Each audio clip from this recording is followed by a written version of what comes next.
Ya, dengan komposisi pemain terbaik yang dimiliki saat ini, Timnas Indonesia optimis meraih 3 poin perdana di kandang Bahrain dalam putaran ketiga kualifikasi Piala Dunia 2026 zona Asia.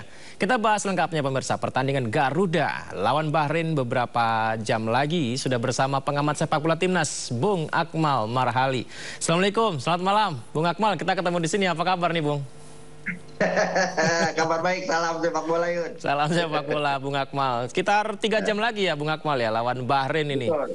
Ada dua nih Betul. pengalaman yang kita ingat soal Bahrain. 10-0 sama kita jadi tuan rumah Piala Asia. Gol Budi Sudarsono dan Firman Utina ya. Kita menang 2-1 di GBK. Nah, kalau nanti malam di Bahrain, kira-kira yang mana nih yang lebih kita akan wujudkan nanti?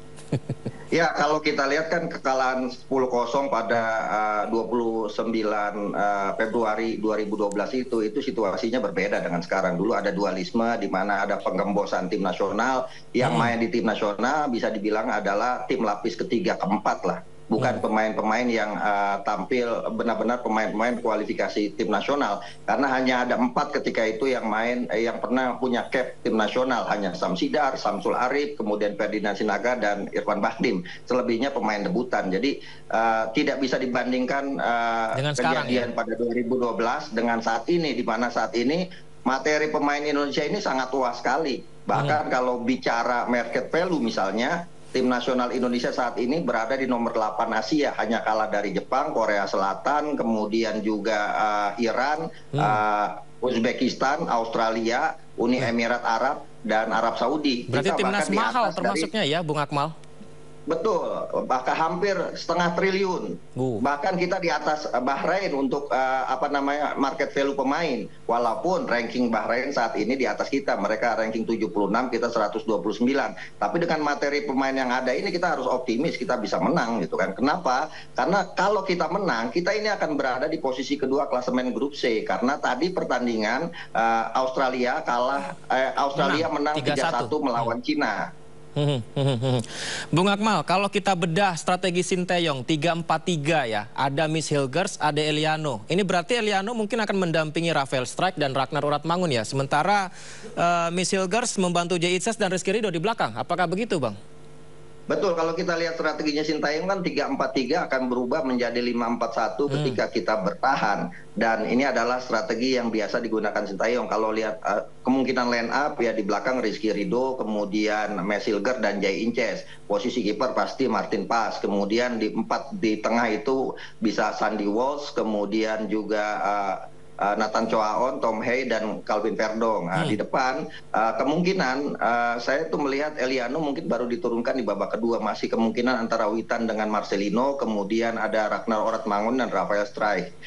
Ini komposisi yang kemungkinan akan diturunkan dengan materi yang seperti ini. Saya pikir kita nggak boleh merasa minder. Dengan materi semacam ini kita harus optimistis kita bisa memenangkan pertandingan, karena dengan kemenangan kita berpotensi untuk mewujudkan mimpi kita setidaknya berada di peringkat 3-4 klasemen untuk bisa lolos ke babak keempat. Bahkan Ketua Umum PSSI Pak Erick Thohir menyatakan kita punya peluang untuk lolos langsung. Termasuk diantaranya ada pujian dari pelatih Jepang, Haji Memoriyasu, yang mengatakan Jepang akan didampingi oleh Indonesia untuk lolos di grup ini.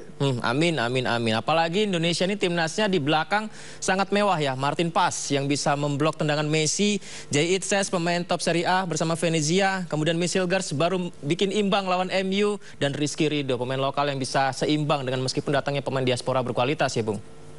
Iya, artinya lini belakang kita udah sangat luar biasa. Tapi untuk bisa memenangkan pertandingan, pertahanan kuat itu tidak cukup. Karena yang harus dilakukan adalah mencetak gol. Kalau kita ingin menang, kita harus mencetak gol. Nah, problem kita masih ada di sini. Di mana lini depan kita belum begitu tajam ya, punya insting gol tinggi untuk bisa mencetak gol. Karena kalau kita lihat materi striker kita yang kita bawa saat ini, misalnya, yang paling tajam itu di tim nasional, Dimas Derajat. Tapi di pertandingan melawan Arab Saudi dan juga melawan Australia, Dimas Derajat bahkan tidak masuk dalam daftar line up.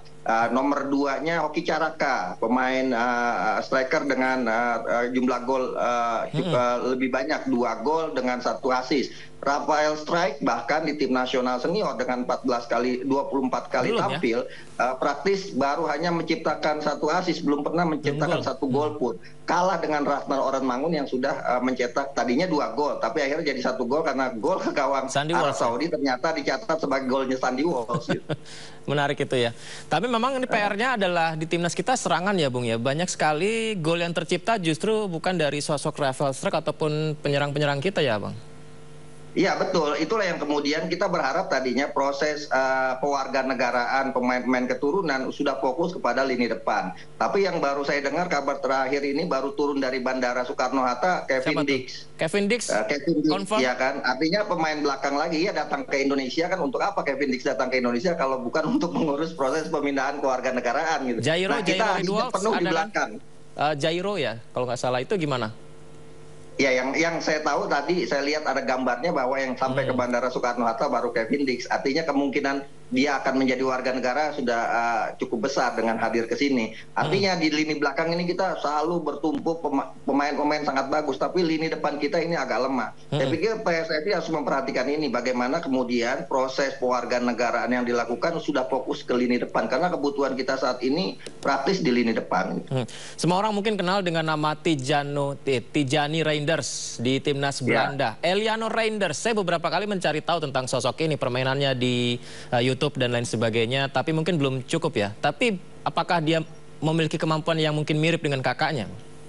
Ya, yang kelebihan dari Eliano Reinders adalah dia pemain versatile ya, bisa main di berbagai posisi. Dia bisa main sebagai bek kanan, bisa winger kanan, bisa juga sebagai gelandang serang. Artinya kalau posisi gelandang serang memang ini salah satu yang dibutuhkan oleh tim nasional saat ini karena kita tidak punya gelandang serang. Kalau kita lihat Tom Hey bermain lebih kepada defensive midfielder atau memainkan posisinya dari Andre Pirlo sebagai gelandang bertahan sekaligus sebagai playmaker. Begitu juga Nathan Choaon posisinya hampir mirip dengan Tom Hey dan Ivar Jenner juga hampir mirip. Gelandang serang praktis kita punya ya kalau dari sisi pemain Marcelino dengan Witan Sulaiman dari pemain yang ada saat ini kita tidak punya pemain lini serang. Nah, kita harapkan Eliano hadir di tim nasional saat ini bisa setidaknya menambah daya tajam atau menambah kemampuan kita untuk bisa mencetak gol karena sejauh ini kalau kita lihat lini depan kita tidak begitu maksimal untuk bisa memanfaatkan peluang-peluang yang ada. Misal ketika kita melawan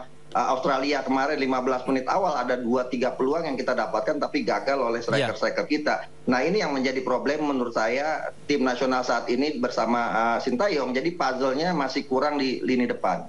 Harapan saya sih siapa tahu Hoki Caraka bisa menampilkan pembeda dan menjadi solusi Sintayong di depan ya. Baik, Bung Akmal, nonton di mana malam hari ini? Timnas lawan Bahrain. Kita nobar dong. Kita sebagai penggemar tim nasional nobar. Tapi nungguin Yudo datang ini nggak datang-datang di tempat kita nobar ini. Tinggal dikabarin aja Bung Akmal. Prediksinya Bung Akmal, berapa skornya nih?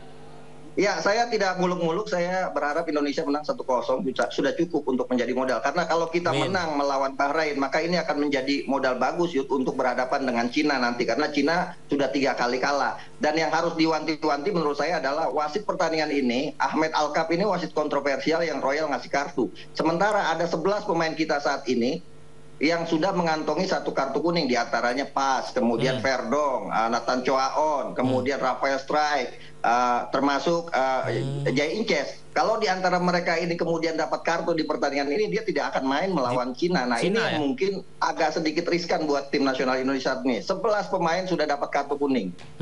Pokoknya berapapun skornya yang penting menang itu ya. Doa kita semua rakyat Indonesia mendoakan tim ini menang. Amin. Nanti kita nobar bareng ya. Terima kasih Bung Akmal atas waktunya. Sukses selalu, sehat selalu. Assalamualaikum Bung Akmal.